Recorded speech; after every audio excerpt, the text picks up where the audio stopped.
Greetings. Welcome back to another Black Bear News upload. Appreciate you all hanging out. If you want to support the channel, you know how to do it. There are lots of links in the description box of whatever platform you're watching. And all your contributions are greatly appreciated. And those that contribute to the show already, you know you're greatly appreciated. All right, let's cover some stories. First thing first, this is kind of a crazy story in that the European Greens are calling for Jill Stein to withdraw from the race in order to thwart Donald Trump's bid for the presidency. The race for the White House is too close for comfort. We call on her to withdraw from the race and endorse Kamala Harris for president of the United States. And our old friend Bill McKibben jumped in to make a remark on this, saying, in Europe's parliamentary systems, the Green parties do stuff.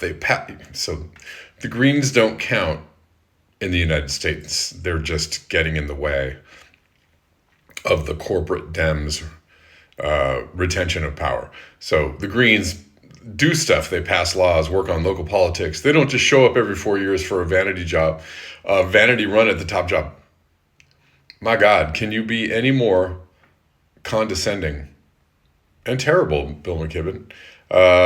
Because they're actually serious. They're calling on Jill Stein to withdraw from the race. This is just a really blatant attempt by Bill McKibben to throw his weight behind the Dems. And we know that Bill McKibben is a captured spokesperson for climate change.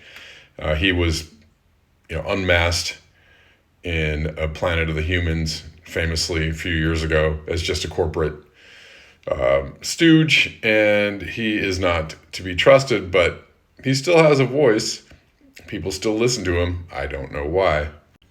I actually had to let Bill McKibben know that the reason why why the Greens don't have power and why we still are stuck in a two-party system is because people insist that we play along with the two-party system, so there'll be no end to it if people like him have any say on the electoral process. But Jamu Baraka, who was the vice president candidate for the Greens a few years ago, said, Bill, if you and the captured climate change movement were serious, you would not have surrendered the movement's independence to the racist, imperialist, pro-capitalist, and anti-climate change movement, neoliberal Democrats. Bill, you are a pimp with no credibility, so be quiet. Couldn't say it better myself.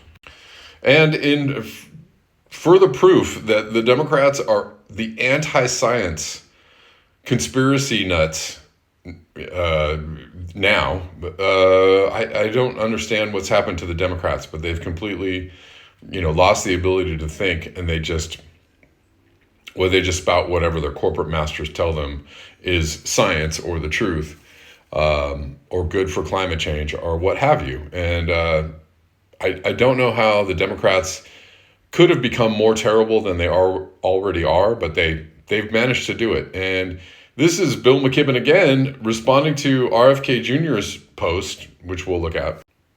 RFK Jr. saying on January 20th, the Trump White House will advise all U.S. water systems to remove fluoride from public water.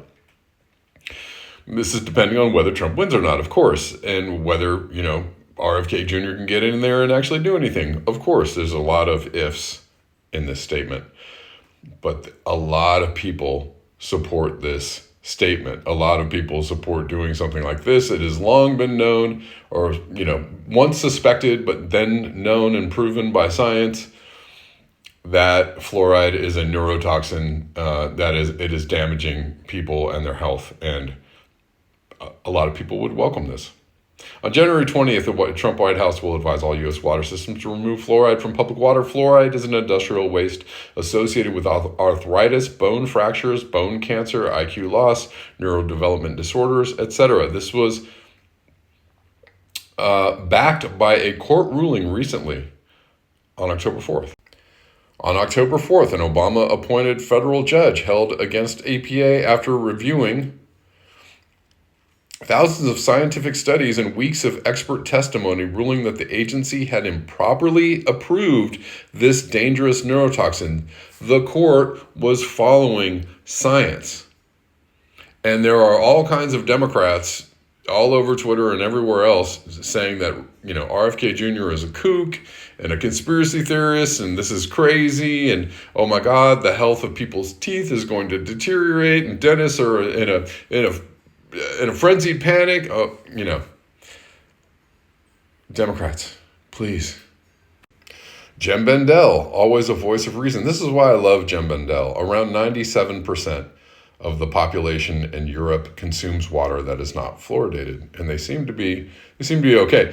Now, people could say, well, look at the teeth of people. Right, famously, English people have bad teeth. I don't know if that's true anymore. That was true. That was a thing maybe 30 years ago, 40 years ago. Maybe their teeth are better now. I don't know.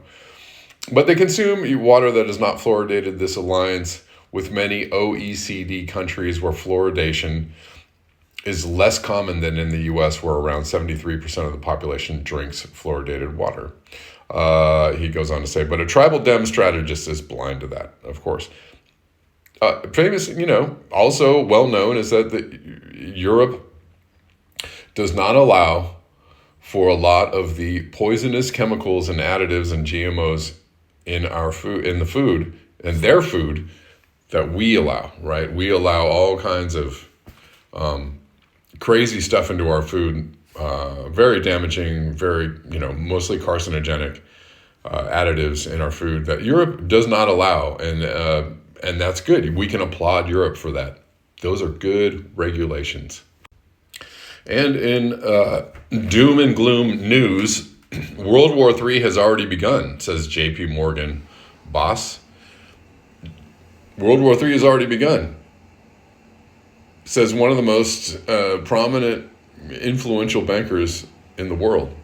That's very frightening. Is this not dependent on whether, who wins the White House? Is it? It probably isn't if the bankers have their say, right? Are we getting World War III with Trump or Harris? I can't even think about it. But along with the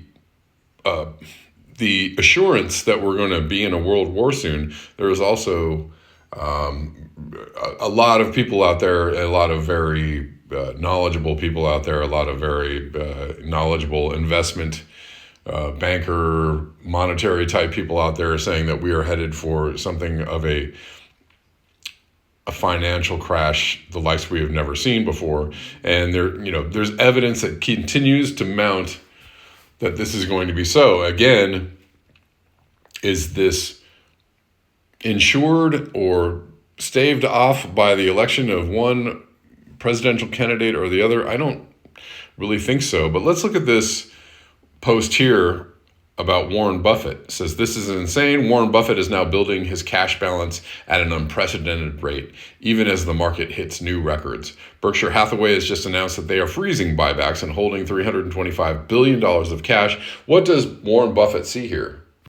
Berkshire Hathaway repurchased $0 of stock in Q3 2024. This compares to $354 million in Q2 2023. And $2 billion in each of the prior quarters. Berkshire said it will buy back stock when Buffett believes that the repurchase price is below Berkshire's intrinsic value. Meanwhile, Berkshire Hathaway increased their cash pile to a record $325.2 billion. Warren Buffett avoided any large acquisitions and trimmed large portions of his holdings, as seen in the chart below. Buffett's cash balance has skyrocketed over the past 2 years. The cash balance is larger than the market cap of all but 27 public companies in the world. In fact, Buffett's cash pile is now larger than the market cap of Netflix and Bank of America. Bank of America. This should send warning signs to the market on Monday. Yikes. Bank of America famously is the parent company of Merrill Lynch, and Merrill Lynch is the holder of most of or a large portion of BlackRock's stock. Bank of America, very big player. A large contributor to the jump in this cash balance was Berkshire's sale of Apple. In Q2 2024 alone, Berkshire sold another $14.3 billion of Apple, bringing their position down to $69.9 billion. That's it for me, guys. Thanks for watching. We'll see you tomorrow, one more time at 11 a.m. Peace.